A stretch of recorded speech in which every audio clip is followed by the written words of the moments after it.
सामाजिक प्रकल्प दर्शन अशा सहली आम्ही आयोजित करीत गेलो आणि जी मंडळी या सहलीमध्ये आलीत त्या सर्वांच्या मनात एक प्रश्न की आपण किती लोकांना घेऊन जायचं आणि या संस्था ज्या आहेत ज्याला NGO म्हणतो त्यांचे कार्य आणि त्यांचे उत्पादन लोकांना दाखवायचं. कारण एका वेळेस एका बसमध्ये 30, 35, 40 लोक यायचे. मग अशी कल्पना आली सर्वांच्या मनात की या सर्व संस्थांना जर आपण नागपूरमध्ये किंवा अशा मोठ्या शहरामध्ये बोलावलं आणि त्यांचं कार्य त्यांचे उत्पादन त्यांचे जे काही आहे हे लोकांसमोर जर ठेवलं तर जास्त लोकांपर्यंत हे लोकांचं काम पोहोचेल. आणि मुख्य तोच धागा पकडून आम्ही 2017 पासून हे ग्रामायण सेवा प्रदर्शन सुरू केलं आहे. सर्वात पहिल्यांदा आम्ही 7-8 प्रमुख मंडळी होती त्यांनी भीत का होईना सुरुवात केली. 50 लोक येतील असा अंदाज बांधला आणि महर्षी कर्वे स्त्री शिक्षण संस्थेचं जे देवनगरचं ऑफिस आहे तिथे आम्ही फक्त 50 स्टॉलने सुरुवात केली. पण त्याला एवढा प्रतिसाद मिळाला 50च्या ऐवजी आम्हाला 96 स्टॉल आले, 96 लोक सामील झाले. मग आमचा थोडा उत्साह वाढला आणि असं ते प्रदर्शन वाढत 100, 125, 150 स्टॉलपर्यंत आणि त्यांचे काम लोकांना बघितलं आणि त्यांची उत्पादनं लोकांना आवडायला लागले. मग हे सगळं उत्पादनाची खरेदी विक्री सुरू झाली. त्यामध्ये थोडंसं मग आम्ही या वर्षीपासून बदल असा केला की ज्यांचं सेवा कार्य आहे NGO आहे त्यांचं फक्त बिना खरेदी विक्री त्याला आम्ही नाव दिलं उद्यम.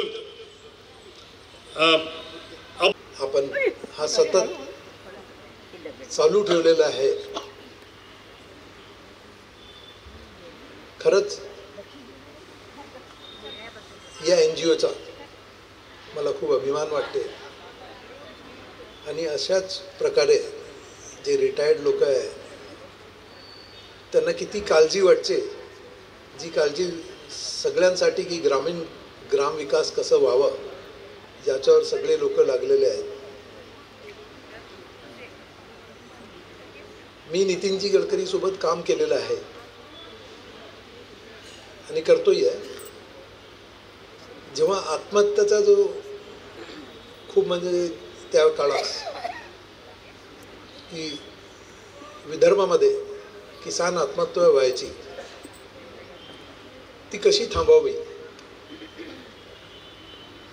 त्यासाठी आपण काय करावं याच्यावर जेव्हा चर्चा मंथन सुरू होती.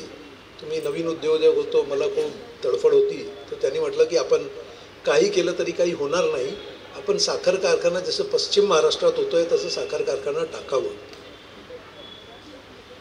आणि तू हे करशील का.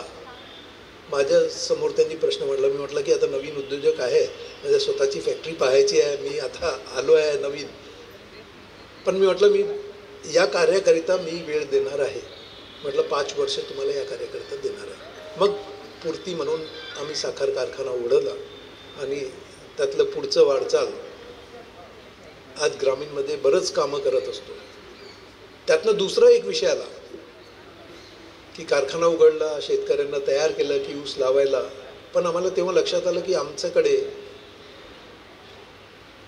पॉवर मिळायला खूप अडचण होत होती. कनेक्शन म्हणजे आता ऊस लावायचं म्हणजे पाणी तुम्हाला भरपूर लागणार आहे. बऱ्याच काही सरकारी योजना होत्या तिथं पाणी उपलब्ध होतं पण करंट आपल्याला भेटत नव्हतं आणि जो पॉवर आपल्याला मिळायचा त्याला खूप 50 म्हणजे 5-5, 6-6 लाख आणि 10-10 वर्ष ते वेटिंग पिरियड होतं. तर याचा साहेबांनी म्हटलं की काय करायचं. तर मग तेव्हा सुचवलं की आपण सोलरवर काहीतरी केलं पाहिजे. मग आम्ही खूप हिंडलो, खूप पॉलिसीसाठी गेलो. शेवटी दिल्लीला जेव्हा आपलं मोदीजींचं सरकार आला त्यांना हे समजलं की हे खरंच हा काम चांगलं करण्यासारखं आहे. तो सोलर पंपावर आपण पंप निर्मिती केली पाहिजे आणि सोलर पंपावर सबसिडी दिली पाहिजे म्हणजे शेतकरी स्वतःचा याच्यावर त्याला विजेचा याच्यावर अवलंबून न राहता त्यांना हा काम करता येणार आहे. तो सबसिडी पहिल्यांदा 2014 साली जेव्हा सरकार आपलं आलं तो ते मी प्रेझेंटेशन दिलं दिल्लीला आणि ते त्यांनी मान्य केलं आणि तोपासून सोलर पंपाची सुरुवात झाली. त्या उपक्रमाला आज इतके वर्ष झाले सक्सेसफुलरित्या तो चालतो आहे. याच्यातच या उपक्रमाचं या उपक्रमाची महत्ता आहे खरं तर मला असं वाटतं.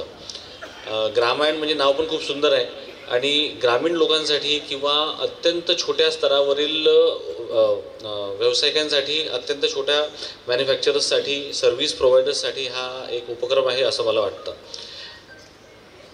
छोट्याशा अंकुरामधून का होईना पण ती सुरुवात इथून होते आणि ती कधी किती लांब किती मोठी होऊ शकते याची कल्पना आपण करू शकत नाही. त्या व्यक्तीला इथे इतका मोठा प्लॅटफॉर्म मिळतो आहे ग्रामायणच्या माध्यमातून, हे महत्त्वाचं. तर मी व माझ्या समूहातर्फे ग्रामायण या एक्सपोला फार फार शुभेच्छा. थँक्यू.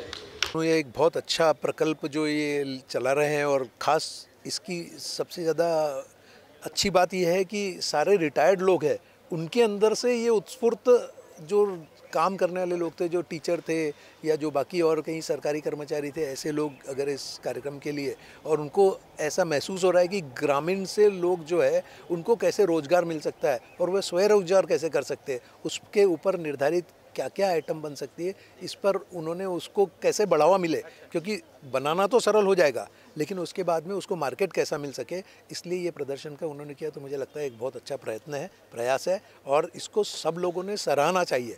हम मल्टीनेशनल कंपनी को तो देखते ही हैं लेकिन ये लोगों तक पहुँचेगा, घरों तक पहुँचेगा तो इसका वापर भी होगा और ये सारी जो ग्रामीण से आई हुई चीज़ें ये बहुत शुद्ध होती है, इसकी जानकारी भी लोगों को यहाँ से मिलेगी.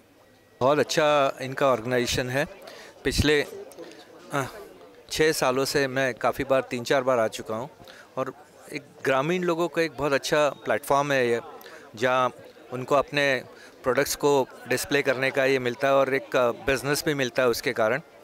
तो ये बहुत अच्छा मतलब इनका जो है इन्होंने ऑर्गेनाइज़ किया है, बहुत अच्छा इनका प्लेटफॉर्म बना हुआ है. वही मैं अभी बताया आपको कि ग्रामीण लोगों का जो प्रोडक्ट है, जो वहाँ पे गांव में जिसकी वैल्यू नहीं मिलती है, आज शहरों में उसकी बहुत अच्छी वैल्यू मिलती है और धीरे धीरे लोग फॉरेन जो प्रोडक्ट्स है उससे अपने जो गांव के बने हुए प्रोडक्ट्स है उसमें जा रहे हैं, क्योंकि इसमें ड्यूरेबिलिटी है और एक मेहनत से बनाई हुई चीज़ है जो लोगों को अवेयरनेस आ रही है कि इसको अपन ने आगे बढ़ाना चाहिए करके. ग्रामायण ये जो एक्सपो, उद्यम एक्सपो यहाँ लगा हुआ है, ये हर साल तो लगता ही है और इस एक्सपो में विशेषता जो मैं देख रहा हूँ वो है छोटे से एक जो आप बोलेंगे छोटा उद्यम, एकदम छोटे से छोटा जो बिज़नेस होता है वहाँ से लेके तो बड़े तक ये सारे यहाँ पे उपस्थित है और इनोवेशंस और काफ़ी सारी नई चीज़ें मैं यहाँ पे देख रहा हूँ. तो इनोवेशन जो है वो हरदम हर स्तर पे होते रहना चाहिए, जो ग्रामायण का एक आई थिंक अविभाजित अंग रहा है. और यहाँ आने वाले जो सारे जो स्टॉल धारक है, इनोवेटर्स है, ये सारे लोग जो नई नई चीज़ें यहाँ पे लेके आ रहे हैं, प्रदर्शित कर रहे हैं, तो वो मुझे बहुत अच्छा लगा है. इससे काफ़ी कुछ सीखने लायक है. इस बार मेरा यही विचार है कि एक स्टार्टअप के लिए बहुत अच्छा स्टेज सेटअप करके दिया है ग्रामायण ने और वो बहुत ज़रूरी है. जो नए उद्योजक रहते हैं उन्हें कुछ आइडिया नहीं रहता मार्केटिंग कैसे की जाए, कैसा किया जाए और आगे कैसे बढ़ा जाए, तो उसके लिए एक बहुत अच्छा माध्यम ग्रामायण सिद्ध हो सकता है. उसके अलावा हमारा कॉलेज ऑलरेडी सपोर्ट करता है ऐसे स्टार्टअप्स के लिए और हम लोग इस तरीके का उद्योग को सपोर्ट करने के लिए हमारे यहाँ इंक्यूबेशन सेंटर भी चलाया जा रहा है कॉलेज में, जिसके माध्यम से हम ऐसे उद्योजक जो विकास निधि के लिए सहायता प्राप्त करने के लिए तरसते हैं उन्हें हम अपनी तरफ से सपोर्ट देके और अच्छा करने के लिए कोशिश करते हैं. हमारे कॉलेज का खुद का इंक्यूबेशन सेल और एंटरप्रेन्योरशिप डेवलपमेंट सेल है जो इसके लिए कार्यरत है हमेशा और हमेशा अच्छे आइडियाज़ को प्रेरित करता है ताकि वो इस तरह के स्टार्टअप्स के लिए आगे बढ़े.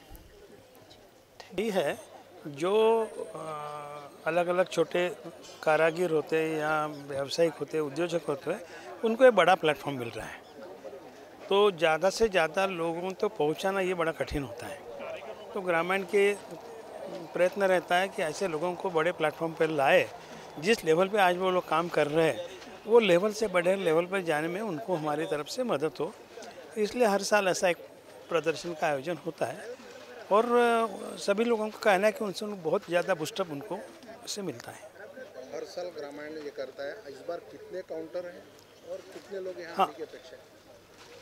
ऐसा है कि हमने तय किया कि ज़्यादा नहीं, 100-125 के बीच में ये रहने चाहिए कुछ मैनेज के हिसाब से. इस समय का वैशिष्ट्य ऐसा है कि ज़्यादा से ज़्यादा लोग प्रोड्यूसर्स हैं, बनाने वाले हैं।